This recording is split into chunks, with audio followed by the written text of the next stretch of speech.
Hello everyone, that Manga Kid here to do a series review of Captain Harlock. This is the classic collection in 3 hardcover volumes released by Seven Seas.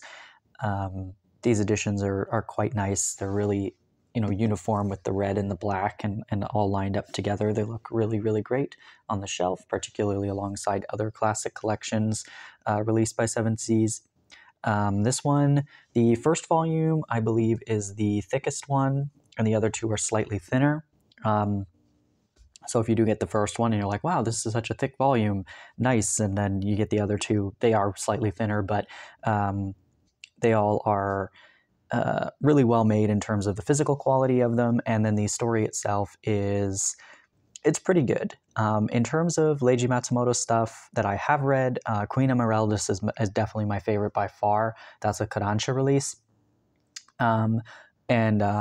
Space Battleship Yamato, I have not been able to get through yet. Hoping to finish it soon, but it's definitely my least favorite of the 3 that I've now read. But Captain Harlock is a story about this young guy named Daiba, and he lives on Earth. There's some kind of mysterious thing going on, and the government is like trying to cover it up and not really being honest with the civilians and all this stuff, and he kind of gets roped into some more information than other people have, and ends up on the ship that Captain Harlock is the captain of. So he leaves Earth, goes out into space on an epic adventure, like space opera journey, trying to defeat this race, this alien race that is taking over the universe, or trying to. And so he is this guy. On the 3rd cover, there's Harlock, there is the person whose name I can't remember, and Daiba, the main character. So, I mean, Harlock is arguably the main character, but it's kind of, we follow Daiba. You meet the crew, you meet the enemy, you meet the folks who are in charge of, the Earth situation, and it's all kind of woven together into this overarching story. I will say it's not the least confusing thing I've ever read. That is to say that it was confusing. It's, for me, the charm of this is the space opera kind of aspect of it, the really like over the top, like at the beginning of each chapter and usually at the end as well, I believe, there's like a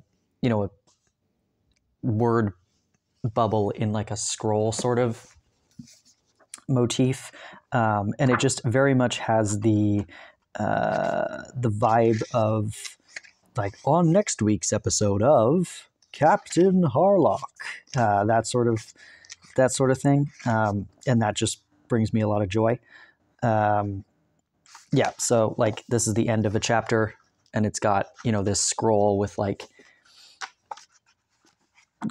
kind of telling you where life is going from there, and then usually the next chapter will open with a sort of similar kind of thing, but it just very much has a feeling of like old cartoons, a very nostalgic feeling, I guess, is what I'm trying to get at. It has a very, very nostalgic feeling, despite the fact that I've never actually consumed this story before, and that's what I really appreciate and really enjoy about Leiji Matsumoto stuff. Queen Emeraldus also like space opera-esque, but I preferred those characters better than these ones. But all of that to be said, that I do recommend getting this. I think it's a beautiful release. It was, the first 2 volumes were, or the first volume, I believe, was out of stock for the longest time. And I thought it was completely out of print.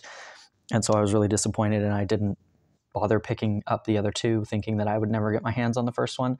And thankfully they reprinted them, and I was able to get it because I really did want to to have this alongside my other Matsumoto works.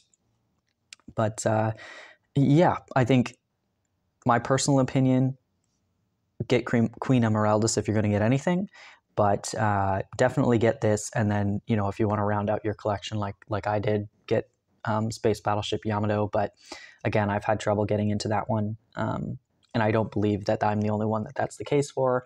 I think I've been told that the movie, I believe, or the anime version of Space Battleship Yamato is better. But anyway, all of this to say, I really did enjoy this, mostly for the nostalgic sort of cartoon sort of feeling of this. Yeah, it had a very much Saturday morning cartoon sort of energy to it that I really, really enjoyed. And the art is phenomenal. Matsumoto does excellent, exceptional panels of, and just like full pages spreads of spaceships, and particularly the interior kind of like control panel section of a spaceship is just so cool. I think it's probably so much fun to draw those just full page spreads of these really beautiful like buttons and levers and all this stuff, and because it's space, it's very dark, and these books have a very beautiful contrast of the dark black ink to the white space around it. And yeah, it's the art is excellent, and definitely something that's very distracting while you're reading it. And maybe that's why I was getting confused, because I was focused so much on how much I really liked the art and not paying attention to what the characters were saying. But you know, it's not the most difficult story to follow. I just found myself kind of like wandering. My mind was wandering to different things while I was reading it. And maybe that's just a testament to me rather than the story itself. But yeah, anyway, thank you for watching. I do suggest picking this up. If you've read it, love to hear your thoughts on it in the comments. And yeah, if you have any space recommendations, I'm really, really into space stuff. As you probably saw when I moved to this, I've got Sazan and Comet Girl there. Loved that one. I really liked Planetess and Twin Speaka, and just a lot of space-focused stuff I'm really interested in at the moment. So yeah, anyway, thanks for watching.